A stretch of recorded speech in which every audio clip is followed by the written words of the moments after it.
Hello and welcome back to the first live episode of Red Tinted Glasses this season. Well, since the opening day anyway, and it kind of feels appropriate on the back of transfer window deadline day shutting close, as the Dons did do some business. Adding in two new additions, Kevin Nisbet returning to the club, and a very exciting signing in Jesper Karlsson coming in on loan from Bologna. Delighted to be once again joined, this time for his first live, Andy Skinner. Welcome to the Lion's Den that is a YouTube live on Red Tinted Glasses. Thank you, Glenn. I thought I'd got off the hook. It was the first deadline day that I've not worked in about, I don't know how many years last night, and yeah, I'm here 24 hours later, back to the graft. So no, looking forward to summing it all up. Yeah, and well, maybe got a little bit of an early night from it than what would be usual. And I guess sum it up then before we do a deep dive into the window itself. What's your feeling as the Dons exit the transfer window? Stephen Gunn and Alan Burrows said that we would look to come out the window stronger, more prepared for Europe. Do you feel we've done that? I certainly think the last two signings are a necessary kind of statement of intent, and that's just going by what we've seen in the opening 4 or 5 matches. It was clear that some kind of um, surgery was needed, if you like, and certainly in those two key positions, I think the performances to this point have laid bare the need for just a little bit more creativity and just more effective players in those positions. And we'll obviously come on to what the two players last night will bring for us going forward, but. Um, obviously there are still question marks over some of the players that have been brought in, either in terms of whether they're good enough or how long it's just going to take them to develop and how much of a project they are. So I think in last night we saw two guys that are expected to go and hit the ground running, which Yeah, should hopefully or I be. suppose when you look, you mentioned their signings that are projects or whether they get up to speed. We even gone, as VK says in the comments early doors, what happened to the lad we have from Germany? So Gyamfi we're yet to even see in a red shirt this season. Hopefully on the back of the international break we do see that. And I know that the young team are playing Bucky in the Aberdeenshire Cup semi-final tomorrow night, I think it is. And I know there's maybe some talk, will we see some of the fringe players that aren't away on international duty being involved in an opportunity to get them minutes? But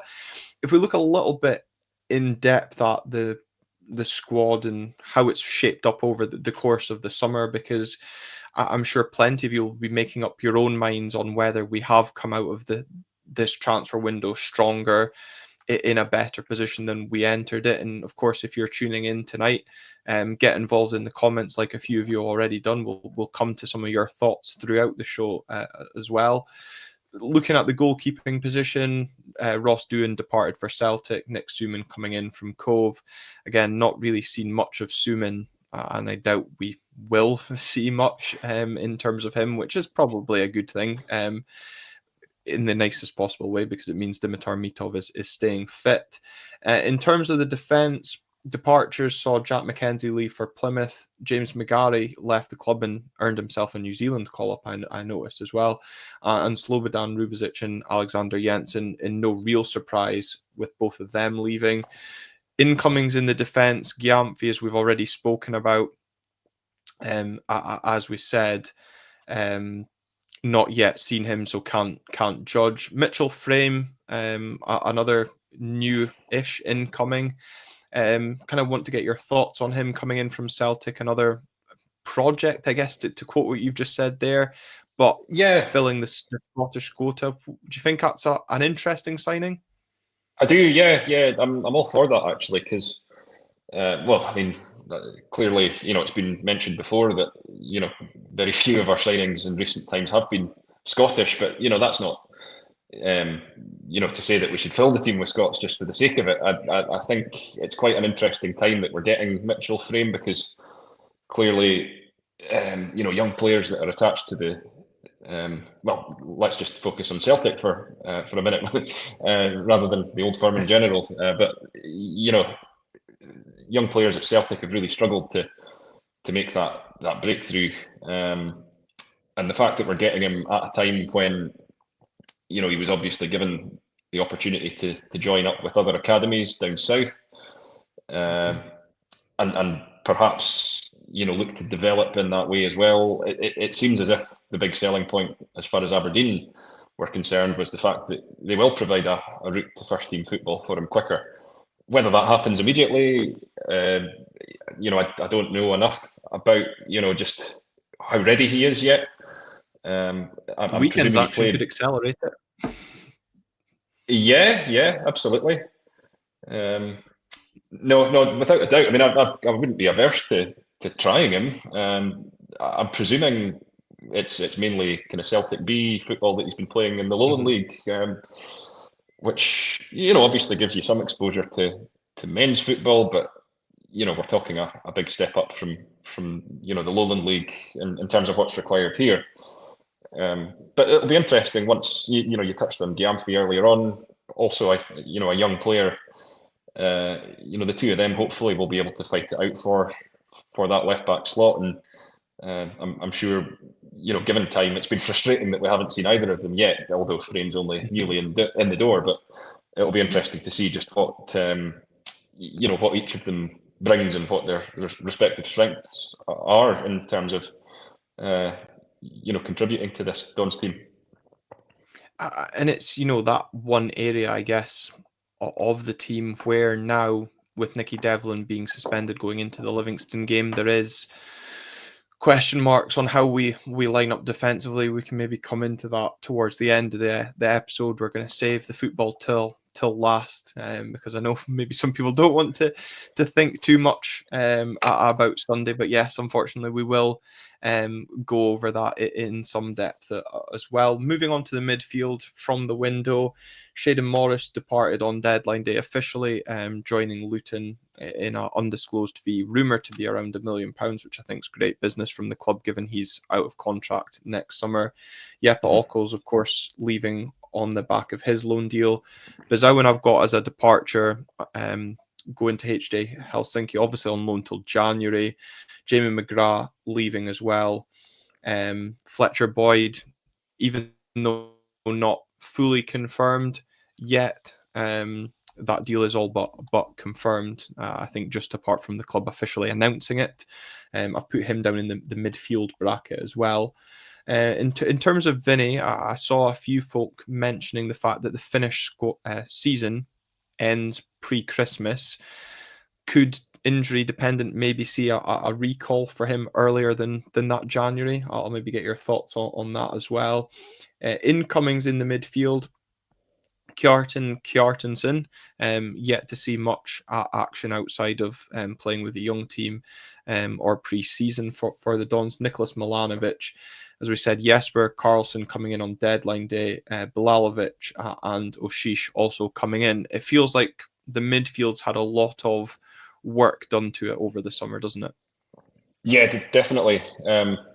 It's actually, until you mentioned it there, it's quite easy to lose track of just how many players that were, really first picks last season and big players for us have moved on. When you look at Morris, McGrath, Papi Guy, I know you would classify him as a striker, but yeah, just in terms of that middle to front area, yes, I've jumped the gun there, haven't I?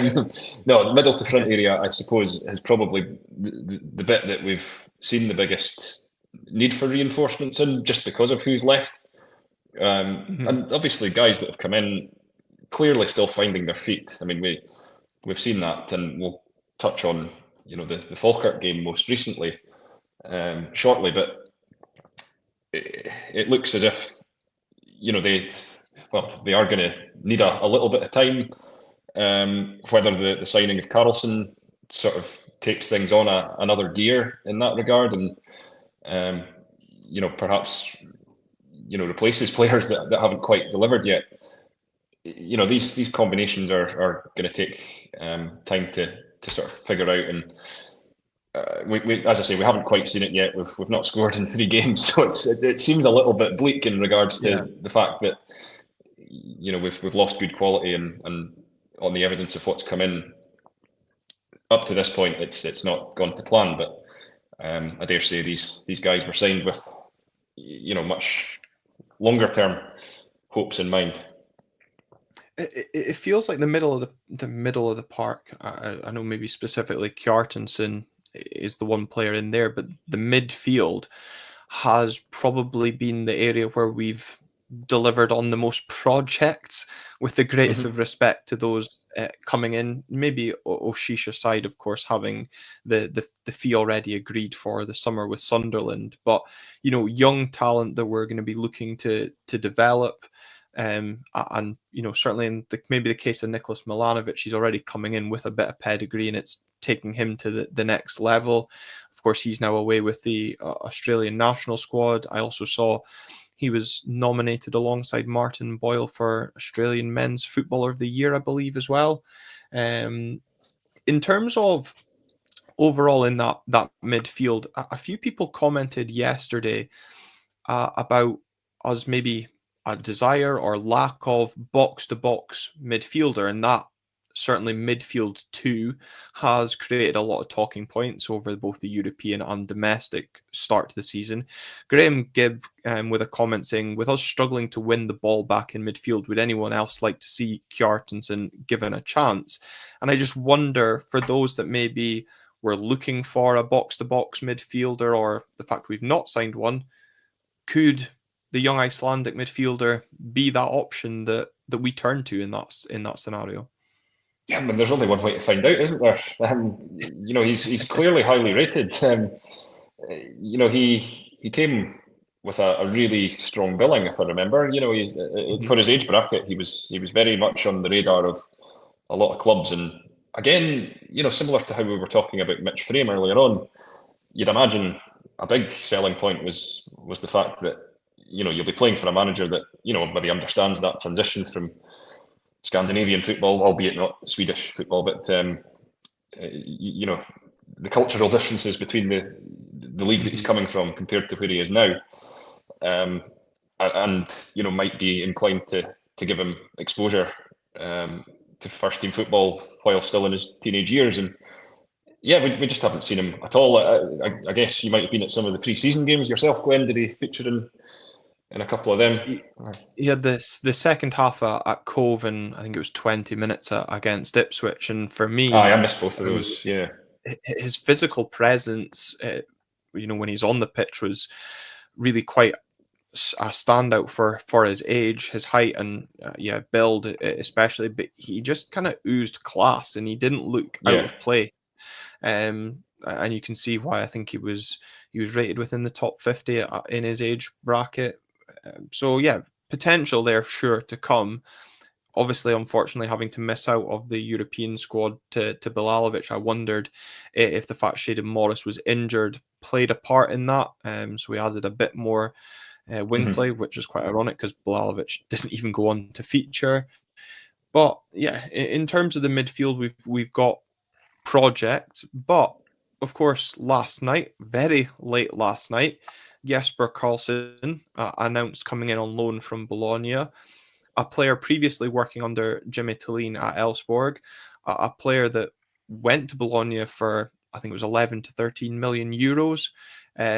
Quite highly rated in his goal returns. Obviously, those that caught up with the show last week with Aaron Jones, and thanks again to Aaron for helping out on Friday. He spoke about the goal involvements that Shaden Morris brings.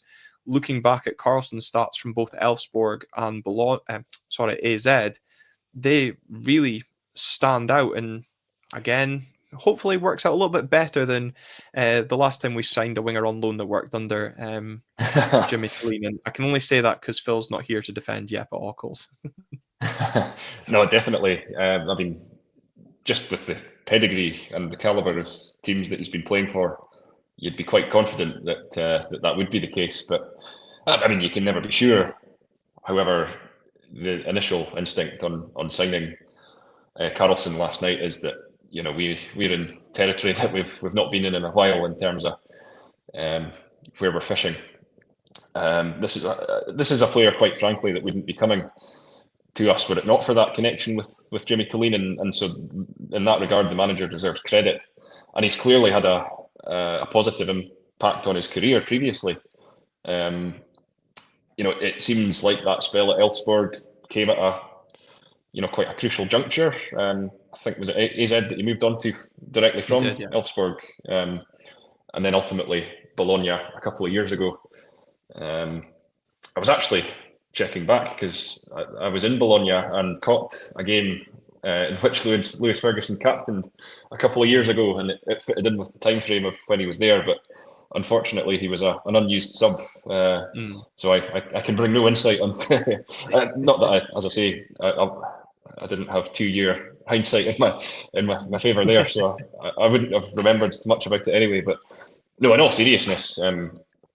Yeah, clearly he's not been playing much for Bologna recently, and I think they've strengthened in his position quite recently with a player from Marseille.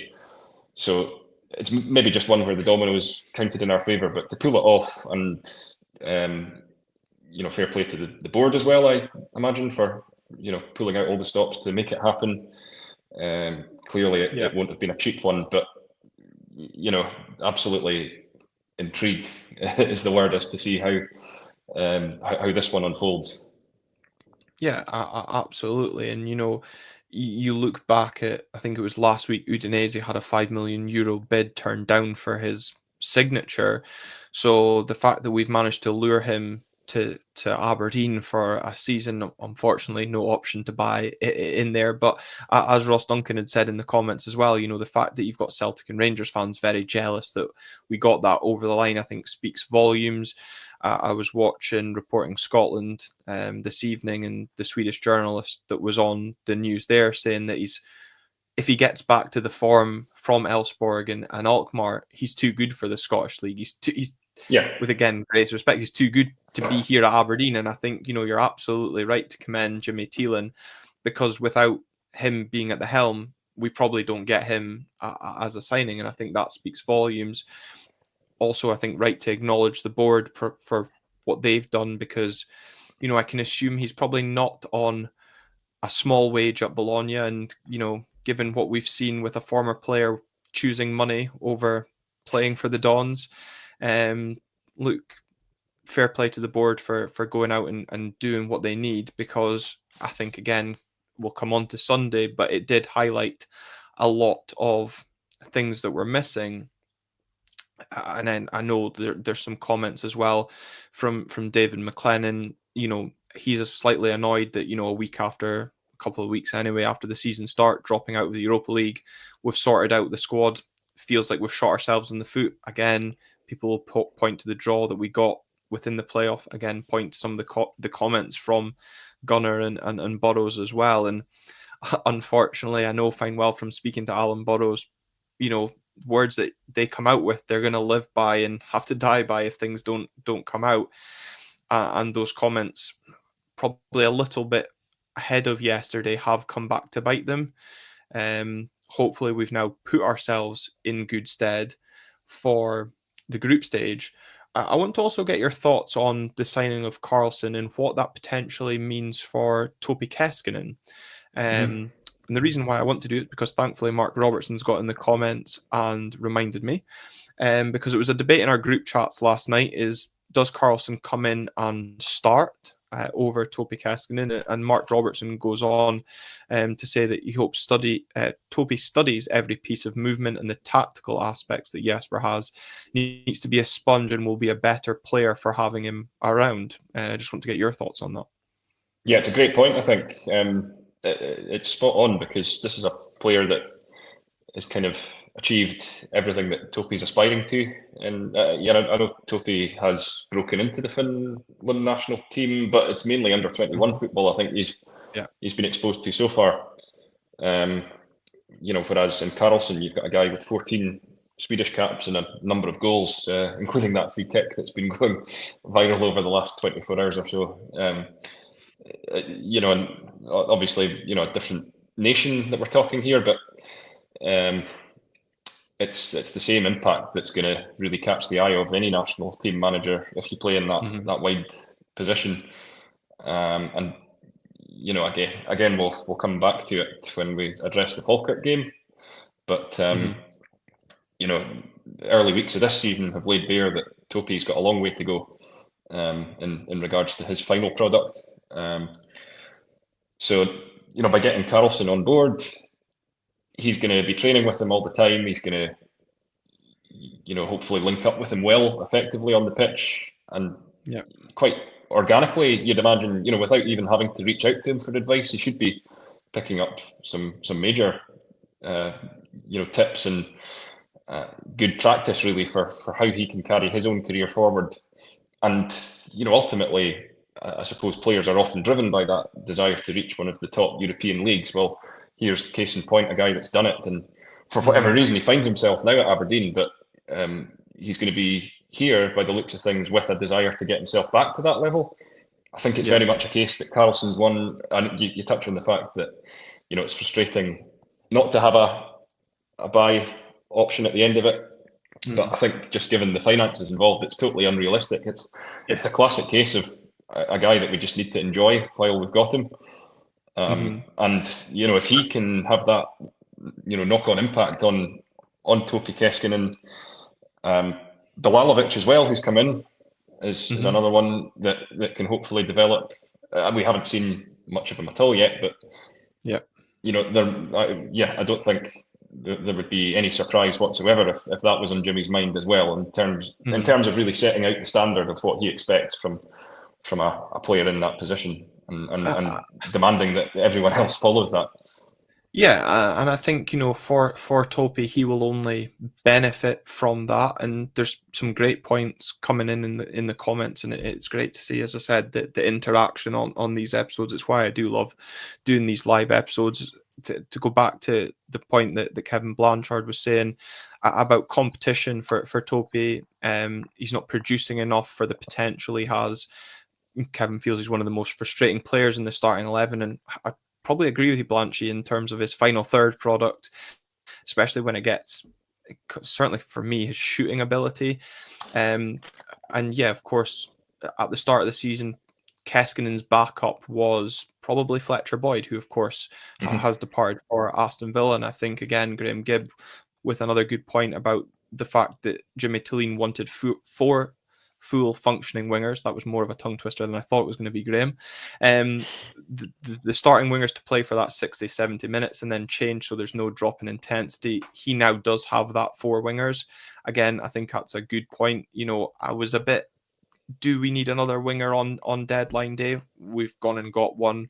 Obviously, it was one in, one out in that sense. And of course, it had to be a Scandinavian, as Lee Seymour points out. We now have an Icelandic, Finn, Norwegian, Dane, Swede, and a Latvian. Very much the Scandinavian feel. Is there any Faroese going about that we could tick off as well? We should class them. And then back on to Topi as well. I think Mark Robertson highlighting again with that point for Topi, the signing of Carlson could actually give Topi that rest that he hasn't really had since we signed him, of course, being away with the Finnish national team under 21s, that is, over the summer in the European Championship. So yeah, he'll probably actually enjoy the competition, and we've seen before that competition can prove healthy. Yeah. No, I mean that latter point about Topi's kind of workload in recent years is one that we spoke about last time I was on a couple of weeks ago, and yeah, because I mean obviously he joined us midway through the Finnish season, which kind of led to a situation where he hadn't really, done a conventional pre-season. He's obviously had one now, but again, it's been interrupted with the under-21 championship. So that's definitely something to factor in. It's I'm not having a body blow at Topi and his output. It's probably what you would expect of a guy of that age. Perhaps Jesper Karlsson was similar at the same age as well, and it's maybe just about trying to instill those good habits into him at this stage of his career that will make or break him really, and determine whether or not he does make it to that next level. Because Topi's definitely got strong attributes. We just Yeah. We've perhaps over relied on him in spells recently. The Yeah. Shane Morris situation has probably enforced that to some extent, just in recent weeks anyway. So no, hopefully it will benefit, the attacking unit as a whole. It Yeah. really, the big thing that We need something. yeah, it, I, it really comes down to decision making a lot of the time when players get into those positions, and I think that's the part that Topi needs to work on as well, and that only comes through experience. Yeah. It's not. It's maybe not something that can be coached all that well. It's more just being in those positions and gaining an understanding of what your teammates are going to do and what you've got the capability of pulling off yourself. So as I say, hopefully Topi and Yeah. others can sort of go the extra mile in that regard. Absolutely as well, and again, for those that maybe have looked at that Carson's time at Bologna, and I think it was Lecce he was on loan at as well, as the comment on screen from JP says, those of you on Twitter and follow Vitamin T will have highlighted, he pointed out the fact that Jesper's been a bit unlucky with injuries, a few maybe quite serious injuries during his time at Bologna, and during Thiago Motta's time in charge of Bologna, he had a very settled squad, obviously a very successful squad as well. So once Jesper was back fit, he found it a little bit kind of strange or struggle to get into that starting 11 again. Right, top end of the pitch, then you already mentioned Pape departing, and I think great to see us get a very healthy sum of money. Obde Dabag also left after his loan period ended. I've put Alfie in there as going out on loan back to Inverness as well. And with certainly the likes of Turkey, Serbia, their transfer market still being open, loan window still open in Scotland as well, there is an uncertain future for Esther Sokler and Peter Ambrose. Esther, of course, not in the matchday squad on Sunday, with obviously the uncertainty around his future. A strange one, I think kind of also sums up the fact he was in dusk on Saturday night ahead of a game. Maybe just shows where his mind is. Oh, really? I didn't hear that. That was Incoming. Sockler or Ambrose, did you say? That was Sockler. Right. Kusini Yengi's come in, and well, we've spoken at length about Kusini's arrival. I don't think we need to go into much more about him. Marko Lazetic has finally joined after the pursuit in January was unsuccessful. We saw him make his debut at the weekend. We'll come on to thoughts on him. And then on deadline day, Kevin Nisbet returning to the Dons, of course, after, you could have argued, after him being out. Similar with Dorrington, both players returning from their initial spells in a deal rumoured to be £300,000. Now, last night someone posed this question on Twitter to us when it was signed, and I'm trying to see if it's been in the comments from what I've starred earlier. Graham Gibb did pick it up, but the question posed last night was, I'll pose this one to you first, was, would you have rather we paid a little bit more to get Kevin in earlier, potentially benefiting us in European games? Again, hindsight for Sunday, rather than the £300,000 now, which I have to say does feel like a great bit of business, because I was expecting to pay at least double that. Yeah, I think it's an interesting one, and fair play to the club in a sense for holding their nerve in that regard, because as it ticked on yesterday, the less we were hearing, the more we were starting to doubt if it was actually, because everyone had a feeling quite early on yesterday, I think, that it was pretty much a done deal, and it was one that I think most people would have been happy to see happen. But yeah, in hindsight, I think the fact that we've pulled it off for a pretty nominal sum of money would lend me to suggest, and the fact that he's been signed for 3 years as well. So it's not a player that was signed just to get us into the Europa League, because that might not have happened either had he been there in time. We just don't know. I would applaud the club for that one. Just my hunch in that regard, but I can definitely see the opposite argument as well. I But the think. good thing, even with Nisbet coming in late in the window, the fact that he's such a known quantity and he knows most of the dressing room already, you're Mhm. pretty confident of a pretty seamless transition for him, even though he's not done pre-season with some of the new lads that have come in. Yeah. Um, he won't need a huge amount of integration. He should be Well, up and firing by the time of the Livingston game. well, I think, as I said for original 106 this morning, the fact that he was voted Players Player of the Year last season just backs up your point there about his integration should be very seamless back into the dressing room. Again, the clip of him being involved with Jimmy Tilleen and the coaching staff at the penalty shootout in the cup final as well. So, he's involved, believes in the project that Jimmy Tilleen is creating here. And yeah, I'm with you in terms of you can see both sides on the shouldn't we have spent the money that we did or more earlier to get him in and what it could have meant. Obviously, hindsight's a wonderful thing, but fair play to the club for actually going out and getting it. Again, the fact that Millwall maybe turned down a couple of deals at the weekend when the club first reached out to do it.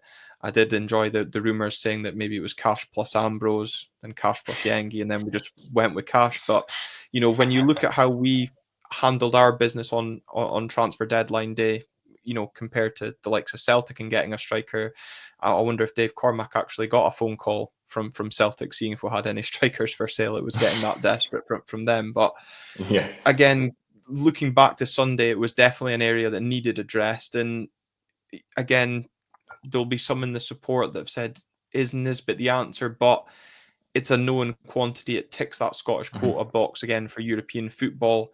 We know what we're getting. And I think right now that's good at the top end of the pitch because with Yengi, we didn't know what we're getting. And I'll let you make up your opinions on that. And with Lazetic, we don't know what we're getting, and there's not enough to judge him on that yet, just now either. Yeah, yeah. With regards to Nisbet as well, obviously the chain of events with bids maybe being turned down later in the day. I'm not accusing Kevin Nisbet of being an Alexander Isak or anything, but do you reckon it was maybe the case that he forced the move through late on in the day, just in regards to how keen he was to make that switch back? Because I mean, all the signs pointed towards a guy that loved his time here, and looking at the way that things had been panning out for him at Millwall, I know he's been coming off the bench in the early weeks of this season, but the signs were that he wasn't going to sort of force his way back into the sort of regular that he was for us last season. Do you think that the player just really kind of held the power in that regard? Potentially, and I think, long-term future, obviously, I'm sure holds international ambitions as well. And Yeah. again, obviously, with the international break this weekend, our striking options aren't great. And maybe just wants to be settled back. There was a lot of talk about being back closer to his family as well. So potentially, I don't maybe think to the same extreme that you're maybe comparing to, but look, I think it's great to see that we got that deal through. As I said, obviously, in terms of departures, those transfer windows for other countries, the free transfer window is open. I know there's been rumors going around that Aberdeen, even if I've seen it in the comments here, that we're still maybe looking after or trying to look at a midfielder, maybe one or two still to come in. Certainly potential for departures. Do you think the likes of Esther Sockler and Peter Ambrose's future, whether that's permanent or loan seems to be the indication, does lie away? I mean, for Esther, he's coming into the last year of his contract. It Yeah. feels like the door closed on his Aberdeen career a little bit. Well, his absence from the squad on Sunday certainly pointed towards something being in the works. And, well, I mean, Peter Ambrose hasn't been in a single matchday squad this season yet, as far as I'm aware. So Maybe not in the league. I think maybe in the cup. I can't remember off the Morton top of game my was he? head. Aye. I mean, I haven't regarded him as being a player in contention for several weeks, if I'm being honest. Yeah, I mean, that's no. Well, we've obviously got our own judgments on Peter Ambrose and what he brings, but just from reading between the lines, it seems as if that's one that's destined to be a parting of ways. But Sockler, It's an interesting one because he obviously forced his way back into the side with his performance in the first leg against FCSB, and merited the start in the return leg, and then all of a sudden, quite quickly, it seemed to be the case that he was on the move. So, with the fact that other windows across Europe are open for a number of days from this point onwards, yeah, it certainly wouldn't surprise me at all. And the fact that Nisbet's in, and just one final point on Nisbet as well is, I think we will notice a difference in him at this point compared to last year as well, because from memory, I don't think he reported back for pre-season training with Millwall in the best of shape. I do remember he drew some criticism, and I think that affected his early days with Aberdeen as well. He certainly didn't start off. I know he got the winning goal in Dingwall on what might have been his debut, or certainly very early on in his career with us. But it wasn't until kind of deeper into the season that we really saw the best of him. By all accounts, he was back fully firing and in really good shape this time around.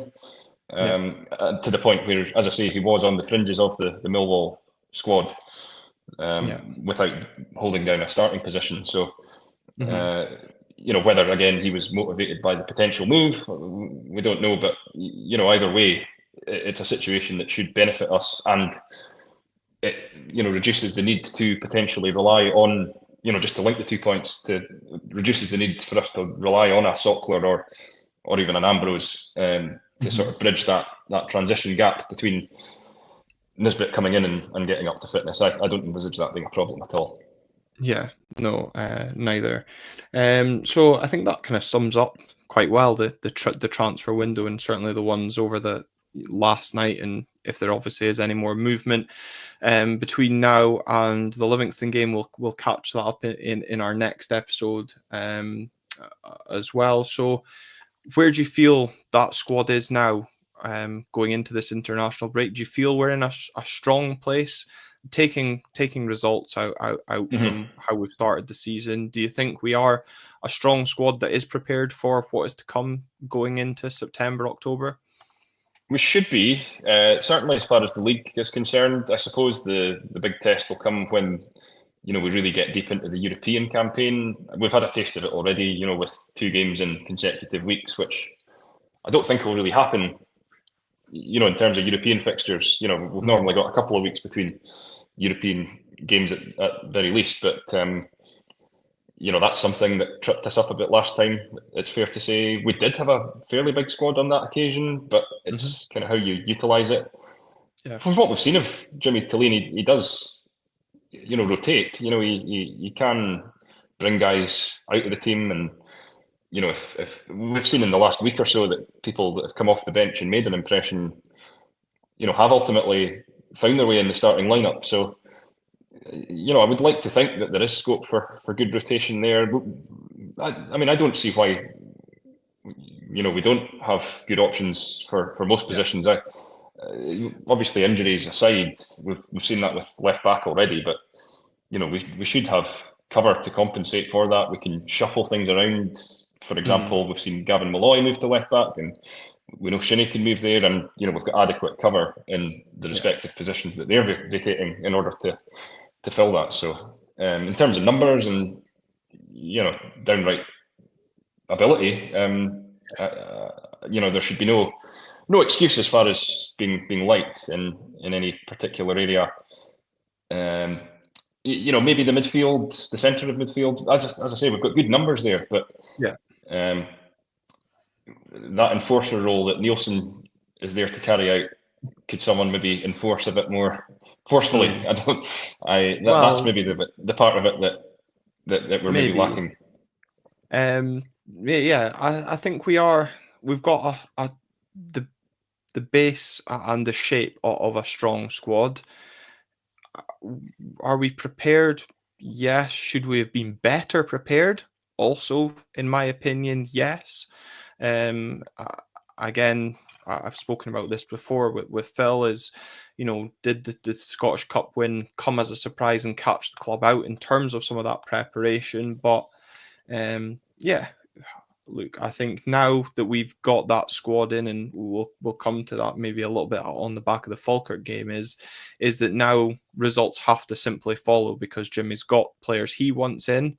I think when you look at Jesper Karlsson and Kevin Nisbet especially, but it's now again another transfer window under his belt. That's three. It's another shaping of his squad. So the pressure when results aren't going the way they are, or we want them to, does then transfer on to the manager. But we'll look into that in a minute. I want to come on to the European campaign, because since last time you've been on the podcast, obviously the draw's been made, the fixtures have been announced, but also we announced a silent auction that we're doing here on the podcast. So I've put that on screen now for those watching on YouTube. So we've got a silent auction, with funds being raised for Lifestars once again. It's an opportunity here for us to raise a terrific amount to support a local charity, which, again, those that follow this podcast constantly will know that we've done plenty of times, and an opportunity to take our fundraising to over £1,000 as well. So if you email your bids to redtintedglassespodcast@gmail.com, you have the opportunity to win 2 Legend Lounge tickets for any game this season, and that does include European fixtures. If you do want that to be for a European fixture, do let us know in the bidding, because of course with the European fixtures coming up, we will look to close that particular item shortly. It does have a £400 reserve, and a big thanks to one of our YouTube members who stays down in Paisley for kindly donating those tickets to us. It was very much appreciated by not only Lifestars but ourselves as well. And we also have 2 main stand tickets for Section F, and that will cover every European home fixture. Great seats in Section F, of the main stand, with an opportunity, of course, to see Shakhtar Donetsk, Strasbourg, and Noah come to Pataudry in European action. So again, to get those bids in, email redtintedglassespodcast@gmail.com, and that auction item has a £100 reserve on it. So yeah, that on screen there. And Skinner, I know your dad was a man that was very charitable in his donations as well. So great to obviously be able for us to help another charity and see those funds being used to help local children go on those school trips as well. Yeah, I mean the community arm of Aberdeen as a club has really come to the fore in recent years. You touched on my dad's involvement in that, but that was a long time ago. I think the community trust itself was formed in 2013, 2014 time. So the distance that's been travelled in that time and the impact that's been felt right across the city and beyond is something that an awful lot of people ought to be very proud of. So it's fantastic to see that goodwill is still in place and is benefiting lots of young families. I say that as a recent father myself now as well. So yeah, and and then Lifestars actually do a lot of work with the community trust now, and or I should say the community trust have actually been a great help to Lifestars in lending football coaches when we've put on sessions with schools, that I've helped volunteer at as well. So it's actually great to see local charities working together to give the best back here in the Northeast. So I really enjoy what I've become involved in, and it's great to see fans of this podcast support our local causes as well, because we do this as a bit of fun. So to be able to give something back to charitable causes is really rewarding in the same sense. So if you are getting involved in that, thank you very much. And if you have got involved in previous campaigns, whether it's been buying our Scottish Cup winning t-shirt, supporting my runway run, as I said, thank you very much for the continued support of the podcast and our support to Lifestars. Going on to the European fixtures then, Skinner announced first up, pot 1 side Shakhtar Donetsk coming to Pataudry. Good thing that we're getting the pot 1 team out of the way first. Yeah, I think that's similar to last time, is it, with Eintracht Frankfurt? Well, we played them away. Played them away first, yeah. Mhm. So I guess it's a totally different structure compared to last time, even though that Yeah, was only 2 years ago. But yeah. um, I suppose it gives us a crack at them, gives us the chance to, try and nick something. Um, what we don't want is to sort of be on the back foot from the very early stages of the campaign. Mhm. Um, because even though we performed really well against Frankfurt that night, we didn't come away with the point that we perhaps merited. And the group kind of ran away from us just from that moment onwards, really. Um, Yeah. but the fact that we're getting them out the way early maybe just lends itself to just trying to at least impose our sort of game plan on how we're going to attack these games from an early stage. If it doesn't come I'm off in the form of a result, then we know that we've got more bites at it further down the line.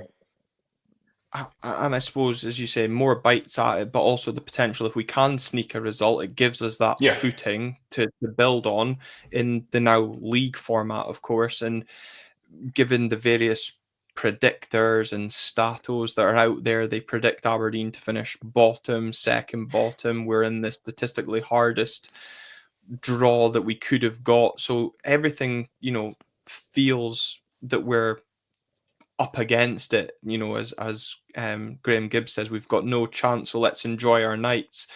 But maybe it actually works in our favor because the pressure isn't on us with how it's being viewed. And again, looking at the fixtures, a trip to Athens followed by a trip to Larnaca, two potentially tricky ties, but it feels after that Larnaca game when we then host Noah at home, match day 3 and 4 could prove pivotal for our qualifying campaign where 7, 8 points could be enough. 2 wins in match day 3 and 4 really sets us up for going into the back end of that campaign. yeah, definitely. You do feel that kind of middle stretch is going to be the defining period of the campaign. Um, but yeah, I suppose we just want to come away from this whole European adventure with some big memories, and that often means great nights at Pittodrie. Um, if we're able to give a big gun a bloody nose, then that's all the better. Mm-hmm. But obviously, if we go into those match days 3 and 4 against Larnaca and Noah on the back of a couple of sore ones in the first two games, then the prospects of qualifying and just the mood around the whole campaign probably takes a bit of a hit as well. So I think it's important just to get a couple of strong showings under our belt, even if we are defeated in those first two really tricky matches. Yeah. But anything we can do to try and set us up for really trying to take advantage of those two fixtures you mentioned, it really holds the key for us.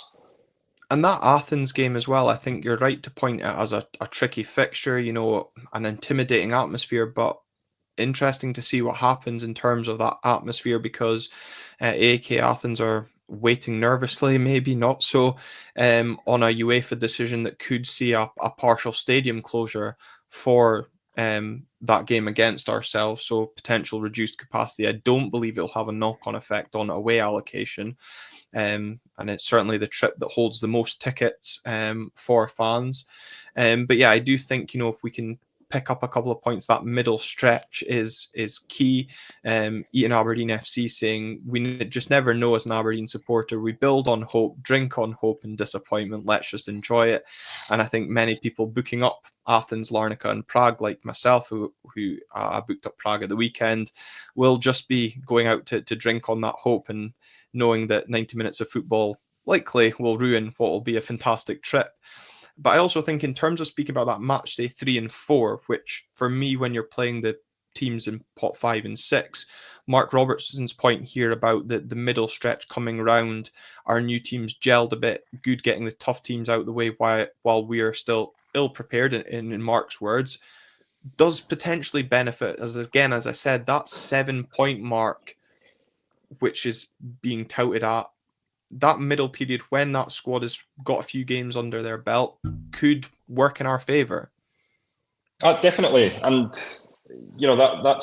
that goes for the team as a whole in terms of gelling in both league and Europe, but also just taking Europe in isolation as well.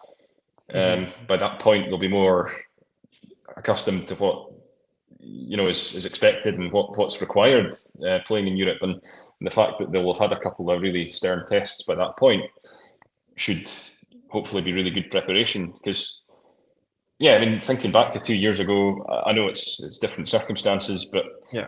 the team did look like it sort of gelled into that European kind of environment increasingly as the campaign went on, and we Yeah. actually finished really strongly on that occasion.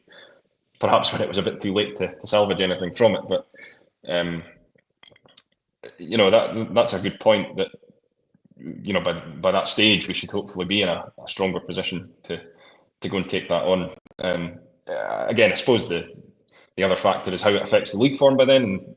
But depending on how we're fixed in Europe, it can almost be like two different sort of competition. Well, I mean, it's two different competitions, Yeah. obviously, but two different teams almost. Sometimes it can look like. You've seen multiple examples of that. In other sides over the years. So looking forward to seeing how Jimmy manages that. Yeah, definitely, and I do feel he is a bit of a cup specialist. Well, certainly, we've seen that, barring the first couple of months in the league. He does seem to know how to get the best out of this team in cup competition, one-off games. So potentially lends himself to getting some favourable results. But of course, as Graham Gibb highlights, it's a step up in quality. We'll get punished if we make the mistakes at the back, and we can't afford to miss chances. Look back at the playoff, of course, we did both. Again, with a bit of context of who we're coming up against, we signed a Kevin in Kevin Nisbet on deadline day. Shakhtar sold their Kevin, who was pivotal in actually getting them into the Conference League, scoring that equaliser against Servette for, I think it was £35 million to Fulham. I remember seeing that, yeah. And Strasbourg, who we host on match day 5. Again, maybe a contentious one for the football purists, of course, being the part of that whole ownership group. They managed to sign Ben Chilwell on deadline day, and they've got a few other players that will be going to Chelsea in the summer and spending a season in France first of all. That feels like it's going to be a really intriguing game because of the kind of players that they're linked with, and then sets up for that trip to Prague a week before Christmas. And as I said to you, Skinner, today when we were kind of chatting about what we were going to talk about, given potential importance of that match day 3 and 4, Sparta Prague being top dogs in pot 2, this could not only be a dead rubber for us if things go really badly, but could be a dead rubber for Sparta, and a game where we go to Prague knowing a result sees us qualify and makes that trip even more exciting for those that are already booked up. So, absolutely, could be one or two ways. I'd suggest, as a few of the listeners have alluded to already, it will be an enjoyable one regardless of what's on the line. But I mean, you just don't know at this point. We could be in contention. It might seem unlikely at this point, but by the looks of things, it seems with the restructuring of the competition, it's perhaps easier to qualify than in previous years. I don't know if that's fair, but if we end up taking to this and get a couple of results, match days 3 and 4, then it could well set us up for a winner takes all sort of clash in Prague, and just for the time of year of it as well, and the fact that it will be a popular one with fans, it's really exciting. But it will come at an important stage of the league season. But as I say, we can worry about that later. We would all much rather be in this position. We went through a whole Scottish Cup campaign plus extra time and penalties to get into this position. So no, it would be great to really see it through to that position, even if it doesn't come off in the end. Because the last thing you want is for it to just almost sort of die on by match day 3 or 4, and be left, just playing these games for the sake of it, and they become Yeah. just a little bit of a nuisance that gets in the way of your league campaign. That's not what anyone wants. So the Yeah, longer it can and stay live, the better. yeah, and of course that Prague game comes before a trip to Parkhead, potentially after a League Cup final, depending, of course, how that goes in September and any pending other trip to Hampden. But yeah, December is going to be a busy month because that Strasbourg game, I think, it's at the start of December as well, and always we know what December is like. As we said, though, we do have that silent auction where we do have 2 main stand tickets, so an opportunity to get your seats for those home games available to you there. And I think, again, commend the club. Maybe ill-timed starting the pricing yesterday before the signings had been announced, but good to see sensible pricing for those games and packages on sale as well. Yeah, absolutely. No, it's obviously coming into an exciting period. There's loads to play for on all fronts. So, um, in hindsight, the fact we've got a couple of signings in, and signings that have really caught the imagination, hopefully just gets everyone back on track again after a little bit of a setback on Sunday. Well, perfect. You set that link up perfectly. It's almost like you've worked in the media before. That does take us to Sunday. Unfortunately, we've dragged out 56 minutes of content before we've had to get to stuff on the pitch. Skinner, more questions than answers. It felt at full time, as that's now 5 wins in 30 league games. People are going to want me to bash Jimmy to lean left, right, and centre here. We'll come on to that.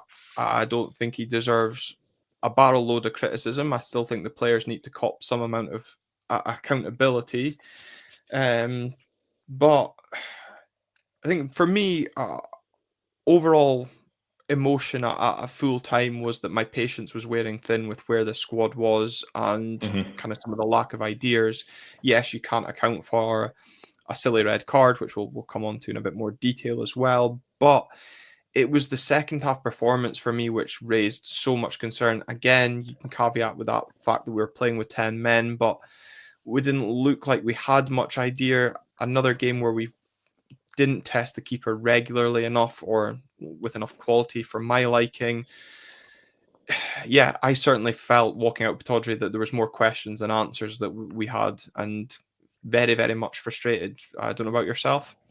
Yeah, I felt like we left a bit out there, to be honest, which is never a good feeling to come away from a game with. When a team goes down to 10 men, you can sometimes use that to your advantage, and you can, I mean, particularly when you're at home. Um, I will add that I was really impressed with Falkirk in regards to how they Mm-hmm. approached, um, particularly the situation they got into at half time. I think they really grasped the game at that point, which was brave, even against 10 men. But as a newly promoted side, you do have to pay them credit, but the the weight of expectation is on the home side to, at 0-0, still be a presence in the game, and we were just far too passive, Yeah. and accepting of our fate almost, which isn't acceptable, and it rightly didn't go down well among the home crowd. So yeah, No, it was it it was a pretty really grim didn't. day, if I'm being And I honest. think, Willie Miller, it was, and, Willie Miller rightly highlighting the fact that the natives were, he's not seen Pataudry, have an exodus like that almost under Jimmy Talleen, in fact, because I think he's right to point out the fans usually stick with the team right till the bitter end, no matter what. But whether that was, as I've alluded to, patience is run thin, or it was just the fact it was a Sunday and it's been a poor start to the season, who knows? But yeah, I think you're absolutely, I'll agree with you there. Full credit to Falkirk, and actually full credit to their support as well. Yeah, Really yeah, great to see a newly promoted club bringing up such a strong support and noisy support as well. Met up with my pal Jack and his friends, who I know from the TA days, in the pub pre-match, and they didn't know what to expect. They either thought they could sneak a victory or get pumped 3-0. And, probably Aberdeen fans' retort was, we don't know what to expect either. And I think, again, how both teams approached the scenario when we went down to 10 men. Completely agree. Falkirk handled the situation a lot better than us. They really pretty much stuck to what they needed to do. I don't think we addressed the situation very well. Maybe not totally on the manager, but I think some of the way our players handled that situation left a lot to be desired. But Yeah. in terms of positives, yes, I'm laughing because I'm trying to think of some myself. Is there any from the weekend? We created the odd Um, chance in the first half, but yeah. overall, I mean, yeah, I don't know if it is a positive as such because it comes with a caveat, but in the first half, I thought we managed to release some of our wide players into the sort of areas that we need them, and where they're going to be at their most dangerous. I don't know if that was mhm, perhaps down to the way that Falkirk approached it themselves, because they are an expansive team and they do commit bodies forward when they're on the ball, but we managed to nick it off them a couple of times and then break quite quickly and get into promising areas. But the caveat mhm, is that again that decision making, that crispness of the final pass, and just the lack of cohesion in regards to what the attacking unit as a whole was going to do and the movements they were going to make just wasn't mhm. there enough. I mean, Scott Bain was busy in the first half, but not with anything majorly testing. He did well with the Keskinen shot, I would say, Yeah, and there was obviously the strange one that Falkirk got into a wee bit of a mess, didn't they? And he ended up punching it away from Milanovic, didn't he? yeah, Um, and there was the one with Yengi as well, where Yengi couldn't aye, quite get out. I felt a bit a bit sorry for him because I I think he don't was think it was offside anything anyway, though, else. wasn't he? Did the flag go? I can't remember for that Aye, one, but I just there was one remember where it Yengi was was just off. Yeah, yeah, it was a bit clunky. But yeah, again, yeah, you're right to highlight this. The save from Keskinen really felt like our only decent attempt throughout that 90 yeah. minutes. And again, I think you're right. The crispness of that pass in the final third and how we maybe approached it wasn't at our very best. But I mean, Ross Hardy, I thought was terrible throughout. I think Mhm. most of us thought the Dutch referee that we had in the European game was going to be the worst one we saw at Pataudry, but Ross Hardy might take a bit of beating. But does he ultimately get the red card decision right? I thought at the game, and still probably do, that a yellow is enough. But unfortunately, in a world now where football is re-refereed to the finest of margins, VAR decided it's now a red card for Nicky Devlin. Aye. I mean, I was on the opposite side, so I didn't really see it at the time. Mhm. But to be honest, if I was watching it live with the view that you get on the television, I probably would go red with that. Just with it was a pretty reckless follow through, considering Mm. where the ball really was and what the challenge actually merited. It didn't really need to be that severe, and we have seen precedent for that getting punished before. So uh, it's a difficult one because the precedent I talk about relates to a Motherwell game last season where um, I think it was Kobe Balmer was sent off, but Yeah. that was rescinded. A Hmm. similar sort of follow through. It was rescinded, but then ultimately after the rescinding, I think the VAR panel came out, or the SFA panel that reflects on the decisions came out and said that the rescinding was wrong. So Yeah. it's difficult to really know where the protocol is on that one. Um, yeah, I mean, Devlin himself, once the ultimate decision was reached, didn't appear to offer up too much by way of complaint. Maybe he was just accepting of his fate and looking for his teammates to crack on with it. But I But yeah, I would probably I wouldn't grumble with that decision at all. I think it was the responsibility has to kind of be shouldered by the player in that regard. I think Colin Gale said he's changed his mind and views it as a red. Paul Donaldson, I think you're correct. 20, 30 years ago, it's not even a yellow Yeah, card. I think maybe even 2, 3 years ago, it was only a yellow card. But I want to pick up on that point that you said about the kind of reckless nature of the follow through. the fact that Devlin's actually running back to his own goal. He was captain, if I'm correct, at the He was, weekend. yeah. One of our more senior players as well. Should he know better in that situation? Maybe again, it's just that determination to actually get the right result. But I think, yeah, we'll come on to it in terms of the second half. It's just the players not doing the basics right and almost trying too hard. Again, you could point the finger at Yengi for that. And sometimes when you try too hard, things really go very wrong. Yeah. I mean, that comes back to the point about, the player taking responsibility, because Devlin was, the senior player on the park at that time. And, as we saw as the game unfolded, I thought that was an aspect of our team that was really lacking, was leadership, and just, guys that were really prepared to take responsibility. Just not passive was the word that really springs to mind. Too many passive players, and Devlin clearly, even whether he's wearing the armband or not, is a guy that you would look to sort of galvanise the troops in a sticky position like that. Who knows where we would have finished if we had 11 men on the field, but no. Yeah, I do feel as if, my frustration is probably more with the player than with the referee and VAR in general in regards to that one. Which is a totally different story from. I was saying the exact opposite in Romania 3 days previously. So, I think as well, like for me at the game, I was more frustrated with the referee and VAR because from my angle, all I could see was Devlin winning the ball, maybe catching the player, not in terms of the extent of the follow through. I agree with Kevin Blanchard saying it's a moment of madness that let the team down. Robert also saying if it was the other way around, we'd be sitting here saying it was a red card.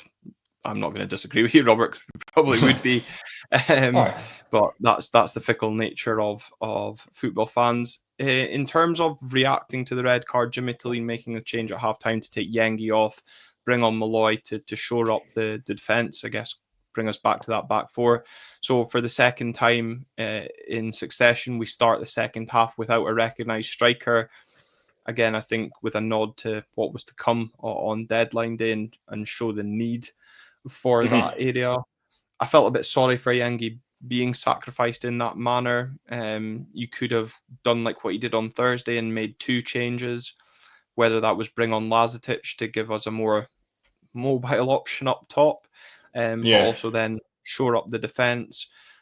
But I thought in general our overall play in the second half was just horrible to watch. It was woeful. It was, and I think Paul Donaldson highlights how nervy we were at the back with Mitov kicking the ball out for a corner, summing up our day. To be honest, had his assist for the Falkirk player led to the second goal, I think, Paul, that would have summed up our day. But yeah, you used woeful there. Apologies for speaking over you, but yeah, I think it was woeful. Was our second half performance. It was terrible, and the moment that summed it up most for me actually was later on in the game, where we won a free kick in a really dangerous position, and when you've got 10 men against 11, your opportunities to get bodies forward en masse are limited. Set pieces are pretty much your best chance. And what does Oshish do? He goes and blasts it into the RDS. Just you really can't legislate for stuff like that. Because even if you forgot about that, that just summed up our day. Sadly, even if you get the ball over to the back post and it gets partially cleared, then by the nature of what you're chasing at that point, you're likely to have bodies in a position to try and whip it back in. But to just completely waste that really good opportunity was, not good. No, not good. I also think, well, I'll come on to the debutants in a second then, because I want to continue on the not good theme for now. I mentioned Mitov. I think it was Colin Gale said, potentially showing he's maybe a bit more overrated than fans think with some of his performances in the game. But for me, the real anger was Falkirk, again, as we've highlighted, handled the game very well when we went down to 10 men. but I don't think we did. Again, going back to Paul Donaldson's comment on how nervy we looked at the back, the worst thing for me was the goal itself. It was Mm-hmm. absolutely needless. And Ross Duncan's highlighted as well. Clarkson trying a flick pass rather than a simple one, which led us to lose the goal. I'm not putting full blame on Leighton Clarkson, by the way, because Adil Oshish is just as guilty because both him and Clarkson were trying one-touch football running up the Yeah, line. Jensen, I think, was also there as well. One of those three just punt it up the park, just chuck 50 yards on the ball in that sense, clear your lines, reset. We're an hour into the game. We've got 10 men. We've got half an hour to look. A point at home would have also been viewed by many as a poor result. But given the situation in the game, you take it and run. We've not got any points on the board. Take it and run. But yeah, to gift Falkirk the goal in that manner, and look, again, take nothing away. It was still a well worked, good finish. Look what happens when you buy a striker that can find the back of the net. They get the goal, but I just felt for all that Falkirk did well, we didn't actually make them work too hard for the goal. Again, no, summing up what it's been like under Jimmy Talleen, and again, for those that view Jimmy currently in a negative tone, it's more ammunition because it's Jimmy's style, play out from the yeah, back, play, a fancy brand of football, but it's cost us a goal and cost us any chance of points at the weekend. yeah. I mean, there's a very well-worn cliche that I'll reference in that you need to earn the right to play, and I think what people maybe mean by that sometimes is that you need to win the battle in those positions that Oshish and Clarkson got themselves into a mess in first, and then Yeah. by all means, if you find yourself in an advanced position where you're able to actually try and mount some sort of attack and goal threat, you can maybe try that further up the field. But to do that, not far away from your own penalty box is just Yeah. a recipe for disaster when you're already a man down. Yeah. So hopefully that's a steep learning curve for both players and us as a team as well. Because the thing is that had been coming to a degree as well. Falkirk Yeah. had chances prior to that. Jack Milne cleared one off the line, and there were Yeah. another couple of sniffs that the kind of sorry. Well, I'm laughing at that because, yeah, he cleared it off the line, but he booted it off Jensen's arse that Aye, somehow managed to balloon over the bar instead of find the back of the net, which I think, we're speaking about instances that would have summed up our day and our defensive nature. But on Jack Milne, actually, mm-hmm. He had a I poor game, really don't didn't want to sound I don't want to sound too critical, but I'm No. still not 100% convinced. Is Knoosters and Dorrington a potential better pairing than Knoosters and Jack Milne? I'm not sure why Dorrington didn't feature at the weekend and has found himself, Yeah. but I've said it since the Cove game. Jack Milne's looked very nervous throughout the games I've watched him this season, and if it might just be me, but I can't shift my concerns around Jack Milne at this moment in time. Yeah, yeah. As I say, he there's no dressing it up. He had a poor game on Saturday with various sort of instances of giving the ball away and just mistakes, which to a degree you kind of expect with a young lad. Sometimes it can maybe be a benefit to bring him out the team and just sort of take him out of that. If what you're saying there is the case, and there is a little bit of angst that's creeping in there, then if that situation is dealt with properly and managed well, then it can be in everyone's interest for him to maybe step out for a couple of weeks and wait on potentially an injury for his return, because it allows him to sort of quietly work on little weaknesses in his game in training that perhaps need ironed out. Yeah. And the Dorrington Canooster partnership that you speak of is one that obviously we saw for a good chunk of the second half of last season. It's tried and tested. Clearly all three played in the cup final, but we very rarely play with a three. So, yeah, it wouldn't surprise me to see Dorrington maybe come back into the frame for the Livingston game. But again, I wouldn't be too critical on Jack Milne in that regard as well. I think just careful man management in that regard um, can mitigate any sort of psychological issue in regards to that one. Because And I I think suppose I as think he well does with have the components of a really good centre half. It's just about how he's managed from this point. Sorry. Absolutely, and I'm not sitting here saying that Jack Milne's a bad player. He's a bad defender. I think there is a player in there. There is just an element of his game right now that needs fine tuned. And Yeah. again, Kim Blanchard picking up on the silly yellow card that could have affected him. Stephen Wilson's speaking about kind of his performance with high balls so far this season. But Christers Tober's hopefully fit after the international break, back end of September. Could he come into the team? As of course, him and Knusters was the pairing before that injury as well. And yeah, I did see as well, obviously, when Jack did pick up that booking in the first half, Alfie Dorrington was sent straight away to warm up as well. But like I said, it's just, and look, it's whilst we're in this poor run of form, little things get highlighted. Look at Yengi, look at Leighton Clarkson misplacing a pass against FCSB in the first leg. Everyone's just going to pick up on little things. I don't necessarily agree with Colin Gale when he says it's a pile-on for a homegrown player.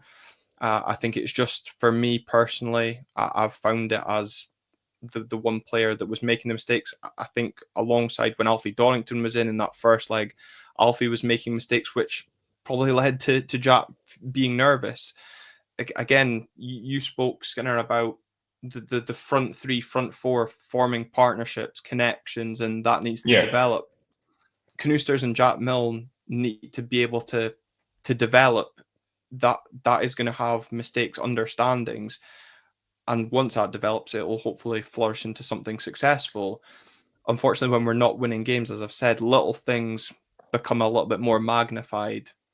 But yeah, and I think really good point as well from Mark Robertson as well.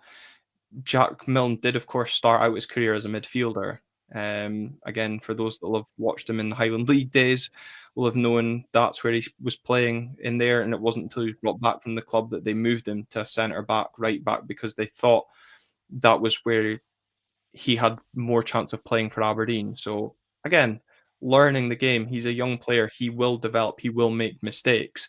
Unfortunately, whilst we're going through a bad run of form, mistakes get highlighted in that manner. Lazetic and Bilalovic, two debutants for the Dawn. I mean, I'm not going to judge them really off of what I saw on Sunday, but some positive shoots from both, I think. Yeah. Well, the second positive I was going to mention right at the start of the summary was Lazetic, but that's just based on the crumbs that we saw him feeding off of. But he certainly brought energy, and he brought an ability to sort of take the ball into tight areas and hold it up. From the early glimpses we saw that he looks more than willing to do that anyway. What we didn't see was very much by way of what he's like in and around the penalty box, but then again, he wasn't alone on the day in not being given that service. So we remain to see what he's like as a full package. I suppose I'm sure Jimmy wanted to bring him on in this game, maybe in a different set of circumstances, because I remember him doing an interview not long after. He spoke to one of my former colleagues at the P&J about how he was still a couple of weeks away, and he was almost going to be doing a mini pre-season, probably culminating in getting him involved round about the Livingston game. So to see him thrown in at quite an early stage in this game was maybe just a sign of where we were as a team at that point in the game. But he did himself no harm at all, and he brought a different dynamic that certainly looks exciting as far as I'm concerned. Bilalovic, again, he was on the park for quite a short period of time, but we saw a couple of bursts of pace, which is obviously going to be welcomed in the wake of Shayden Morris's departure. Wasn't quite comparable pace to that of Shayden Morris, but then again, you're not going to find that very readily in the whole UK, to be honest. So, um, yeah, early days, but good to see both of them, albeit not in very good circumstances, get a Yeah. little taste of Scottish football, just to take into this international break. Yeah, and again, the talk of the game against Bucky in the Aberdeenshire Cup tomorrow, you know, does Carlson Nisbet play? But you could argue, does Bilalovic and Lazetic play, just to give them a little bit more minutes? It'll be interesting if there's maybe a bounce game this weekend against somebody, if we can arrange it, just to give some players some minutes, whether that even be a Gyamfi, a Tobers if he's fit, and just Yeah. to try and work on some things ahead of return to action against Livingston, because a lot of the talk going into the Falkirk game, however much I didn't want it to be a must-win game, it probably carried that because of failing to win. But not beating a newly promoted team at home isn't ideal. We now have the other promoted team coming up in Livingston. Again, people not wanting to judge us too much on the league start until these games came, but the first one's now been a defeat. How important is it now that we see a reaction? As I said, when we were, in the first half hour of the show, that this is now becoming Jimmy Tillene's squad. It's his third transfer window, but for those, I get, not falling out of favor or maybe falling out of love with the manager. Mm-hmm. I'm going to use the word growing frustrated with the manager, because that's where I feel Yeah. currently. But it's potentially understandable why certain fans' patience is now wearing thin. Yeah, without a doubt. The record of 5 wins in 30 is really, really poor. Clearly, there was a very significant moment in the midst of that in the form of the Scottish Cup, which has mitigated that to some extent, but it certainly doesn't give him a free pass beyond that. There is an expectancy to kick on, and I don't know. In the midst of a run like this, I suppose you would maybe look at that as being a sign that he can navigate through a poor spell if you give him time, and he can produce or find a way of producing success. But there is no dressing it up. He has to find results quickly, because we're bottom of the league, and obviously we're not even into the spell of European fixtures yet. As I say, we've seen what that has done to ourselves to some extent, and other teams that have been in that position in previous years, and you can get left behind quite quickly before you perhaps even realise it. We haven't scored a goal yet, so there is a lot that needs to be ironed out over the course of this international break. I mean, the one thing you cannot question, and I suppose, is the board's faith in Jimmy, and we look at the 2 deadline day signings as evidence of that. That shows that there is no loss of faith whatsoever in the manager. And obviously, you've got one there in Carlson who clearly has made this switch based on the fact that Jimmy Tillene has been the one, persuading him and making the case for him to come. So that in itself shows that Jimmy's in a really strong position to kind of lead us into this next period. But I suppose with that does come, the pressure to sort of prove that, these significant additions are the missing ingredient in regards to, turning. I won't even say draws into wins. It's defeats into wins. Fortunes because that around. has to, that has to come quickly. And I think you said we've not scored a goal yet. We've not picked up a point yet. We're the only team in the top four flights of Scottish football to have that stat against us. So for the bedwetters and the support, it's easy pickings right now, but definitely can see why there is concern, because I think that second half performance in particular on Sunday was excruciating to watch, and it was extremely concerning that I didn't feel that the team had much idea of what they were doing, and I didn't or couldn't feel what direction we were going in. And No. it feels like potentially on the pitch we've taken a couple of steps backwards after the success of May with the Scottish Cup. But as you said, that in the middle isn't actually really, we've gone 2 steps back, because that's been our form really since October last year. We've not hit a good patch of form, and I think it was someone said we haven't won a league game since November of last year. So look, it's, I get the frustration is there, and that frustration, and I don't even know the right word, is going to continue to build if we fail to beat Livingston. And it does feel that form does need to be turned around, starting with 3 points when the Lions come to town, because September, which we're now in, is a huge month. We kick off our European campaign. Again, I don't want to use the term free hit, but people might view that game against Shakhtar Mm-hmm. in that manner. But you have a double header coming up against Motherwell as well. A Motherwell team that are exciting on paper, but again, domestically in the league, haven't won a game. But you play them in the cup quarter final at home before travelling to Falkirk a week later. Livingston at home, so we'll have played 5 league games by the end of the month, potentially in a semi-final, and we'll have had a European game under our belt. Games to see where this squad's at, see where the manager, or what the manager is getting out of them. But I feel a real indication for what we can expect into what will then ramp up in terms of the games and the quality, and really pressure on this squad if things don't turn around by the end of the month. Yeah. I mean, there is no real period of like warming up to something here. It's on the horizon. We're coming into the thick of really big games, and so it has to click. There is no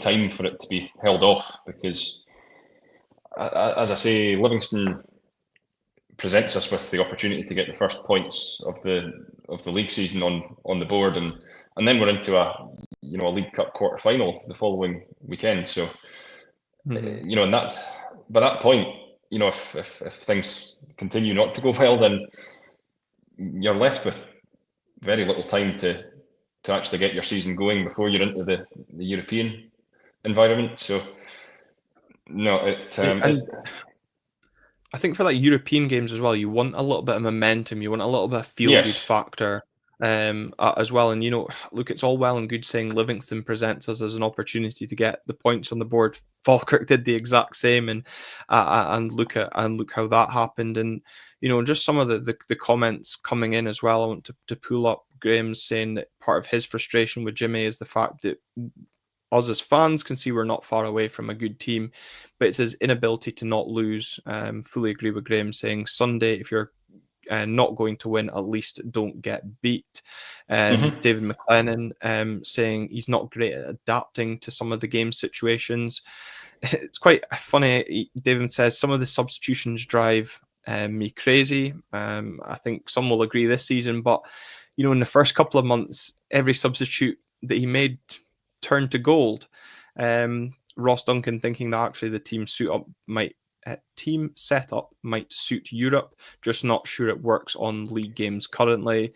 Again, I wonder now that we've got that transfers in, you kind of mentioned it, I think, Andy, as well, that could we see almost a European team and a domestic team interchanging in some stances as well. But look, domestically, and I suppose on the European stage, it hasn't been the start to the campaign that we wanted.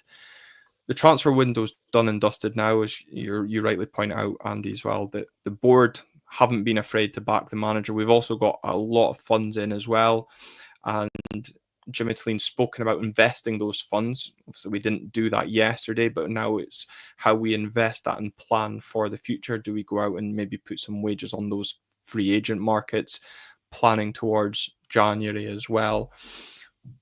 But the pressure ultimately is doesn't matter what we do off the pitch. Jimmy and the squad are now going to be judged more so than they already are on results on the pitch, and those results have to start coming, and they have to start improving, starting in that game against Livingston. Very much so. Yeah. I mean, we saw the opposite end of the scale last season when Jimmy was first coming in and adapting to Scottish football, and he presented us all with something new, I guess, and it was new for opposing teams to come up against.